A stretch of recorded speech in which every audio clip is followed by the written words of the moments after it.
A slow start to a great franchise. Helmed by acclaimed director Robert Wise, this PG-rated sci-fi drama premiered in December of 1979, 10 years after its television namesake went off the air. Its astronomical budget of $46 million briefly made this big-screen adaptation the most expensive movie ever made. Fortunately for the future viability of the series, though, it still managed to earn 3 times that amount in ticket sales. In the 23rd century, when a dangerous alien craft of enormous power nears Earth, the crew of the Enterprise is reunited to intercept it. Awfully sluggish pacing stretches this thin, TV-length premise to 2 hours and 12 minutes. Plus, what's with the lazy, overused, you're the only ship in range nonsense? The story begins with the Enterprise undergoing retrofits in Earth orbit. Are we really meant to believe that Sector 001 is completely unprotected, save for a half-renovated relic? That's akin to Boston sending out the USS Constitution to defend Cape Cod during the Second World War.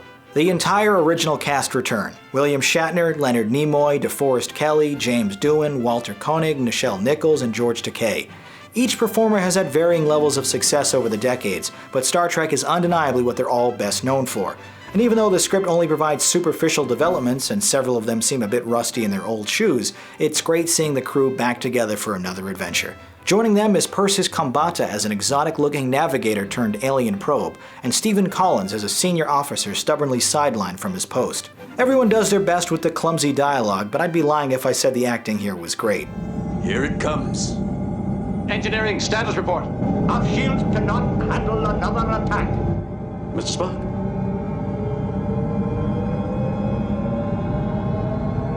Impact in 20 seconds. Spock. 15 seconds. Spock. Transmit now. 10 seconds. Transmitting. It would seem our friendship messages have been received and understood, Mr. Spock. I would say that was a logical assumption, Captain. Despite the Oscar-nominated art direction and visual effects, one of the motion picture's chief mistakes is, ironically, its appearance. Sure, the luxurious interiors, detailed models, and impressive backdrops are all a marked improvement over the campy TV show, but with different costumes, sets, and poor characterization, this hardly looks or feels like the Trek so many fans adored on syndication.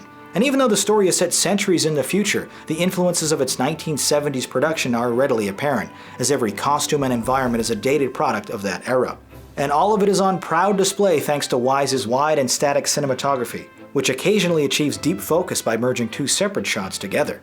If the producers were worried about being unfavorably compared to Star Wars, released 2 years prior, they needn't worry, as their decision to forego any battle scenes or real action ensured this would always be the less interesting of the 2 films. Downright overpowering a number of sequences is composer Jerry Goldsmith's nominated score. The now famous music will later become the instantly recognizable theme to the Next Generation TV show. The loud and inspirational anthem is perhaps the most memorable piece Goldsmith ever created, and easily the best part of this uninteresting feature. His nautical-sounding leitmotif for the Klingons is also rather great. The iconic score is prominently featured during Kirk's initial flyby tour of the Enterprise, a majestic and beautiful sequence, but also extremely self-indulgent with its length, stretching on for a full 6 minutes. I mean, I get it, it's the first time we're seeing the world's most famous fictional spaceship in all the glory and resolution of the Panavision frame, but extending that scene that long is definitely overdoing it. I think what's most impressive about the motion picture is that it didn't immediately sink the franchise.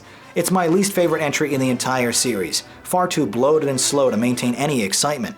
The existential themes about purpose and meaning are certainly worthy of exploration, but would have been better examined on TV, especially given that format's shorter runtime. Fans of the series will probably watch this as a completionist obligation more than anything, and since there's absolutely zero continuity with subsequent films, it can honestly be skipped without missing much.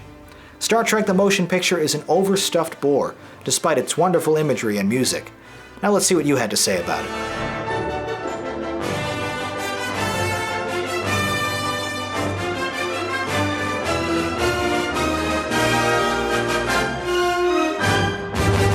Although everyone agreed it's a slow experience, opinions were mixed for the motion picture, with your scores averaging to a 6, whereas I'm giving it a 4 out of 10. That does it for this quick excerpt, but if you'd like to watch full episodes of Movie Night and submit your own review to be included on the show, please visit the Jogwheel YouTube channel. My name is Jonathan Paula, thanks for watching, and have a good movie night.